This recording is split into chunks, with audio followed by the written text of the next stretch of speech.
In a rare show of unity, politicians across the country are voicing their support for everyone in Humboldt. But for more on this and the other big stories of the world of politics this week, we're here with the Globe and Mail's Laura Stone. Sorry, it took a while to get that out, Laura. Laura, in times of crisis, we often look to our politicians to give us guidance.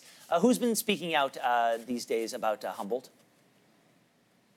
Well, we've heard from all three major party leaders in Ottawa. Prime Minister Trudeau, of course, attended that very touching vigil in Saskatchewan 2 nights ago. We also heard from Andrew Scheer, the Conservative Party leader who represents a Saskatchewan riding, but he was not able to attend the vigil. And NDP leader Jagmeet Singh also released a statement about the horrible crash.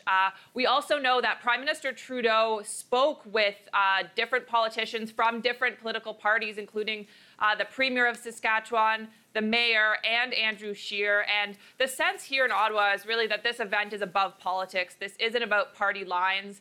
This isn't about whether you're a Conservative, Liberal, or NDP. This is about a tragic incident that brings people together as human beings. We had the flags at half-mast here on Parliament Hill as well. And I'll also add that Prime Minister Trudeau brought his eldest son, Xavier, to the vigil. He plays hockey as well. So the Prime Minister's office saying that he attended, as the leader of the country, he didn't speak out at the vigil, but he attended as a father as well. So just lots of, support among the politicians here for all the victims of that horrible crash. All right, let's switch gears to the Trans Mountain expansion. So the federal government is calling on British Columbia to end all threats of delay. And you've got so many different dynamics at play: business, government, legal. What's the status of the project right now? Well, this is a real challenge, Ben, for the Trudeau government, which campaigned on combining the economy with the environment. This is a key plank of Justin Trudeau's leadership, and it's now being threatened by the BC government's stern opposition to this project. Trans Mountain has put this project on hold. It will not be investing any more new money into the pipeline, and it's giving the federal government a deadline until May 31st to essentially figure this out. So we have a cabinet meeting here on Parliament Hill. Parliament's actually on break this week, but they're convening to discuss their options. And we heard from Jim Carr, the Natural Resources Minister, that there's lots of options on the table, legal as well as financial. So we'll see if the feds and perhaps the Alberta government end up potentially funding the Kinder Morgan pipeline or loans to the pipeline in some way.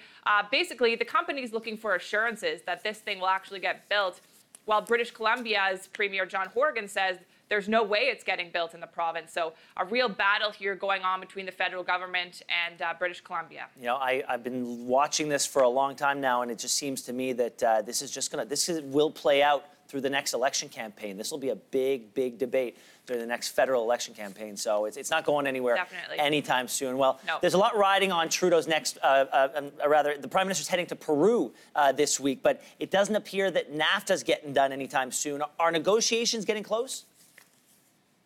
Well, the negotiations are ongoing. There was some speculation last week that there could potentially be an agreement in principle announced in Peru this week. The Prime Minister is heading there to the Summit of the Americas, as is U.S. President Donald Trump and the Mexican president. So all three will be there, and we're yet to find out whether Trudeau will be meeting with Trump or Mexican President Peña Nieto at the summit. It doesn't appear that this agreement will be getting announced at the end of this week. We're now hearing this could potentially be announced in May, but there's been so much fluctuation with the NAFTA negotiations, Ben. Of course, we can't predict it.